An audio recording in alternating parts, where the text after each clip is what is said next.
Yo guys, kung meron kang unverified Maya, pwede nyo siya i-cash out dito via Passbook Shop. So as you can see, yung mga transaction history ay nakikita dito. Pwede kayo mag-set dito ng outlets. Pwede kayo mag-link dito. Andito yung add. Yan. Pwede nyo i-select yung Maya or Gcash. I-type nyo lang account name, account number, then click nyo yung add pera outlet. Then automatic na ma-receive nyo na yun. Ma-add na siya dito sa My Pera Outlets.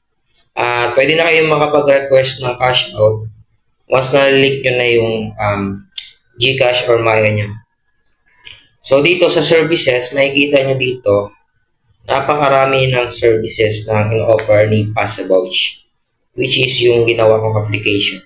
So dito, kung may unverified Maya, Gcash ka or unverified Maya, pwede po siya. Mag-request lang po kayo dito, i-click nyo lang po unverified Maya at meron kayo. As you can see, 5% po yung ating deduction fee or bawas. Napakababa lang po ng services fee o yung processing fee natin. Ayan. So, mamili lang kayo dito kung aling amount ang gusto nyo. Pwede rin kayong mag-enter ng custom amount. Example, 500. So, ang minimum po natin dito is 100 pesos. So, sa 500, ang marareceive nyo po ay 475. Check natin sa 100, 95 pesos po yung marareceive nyo. So, pag ilalagay mo yung 50 dito, bawal po siya kasi ang minimum po natin ay 100. Okay?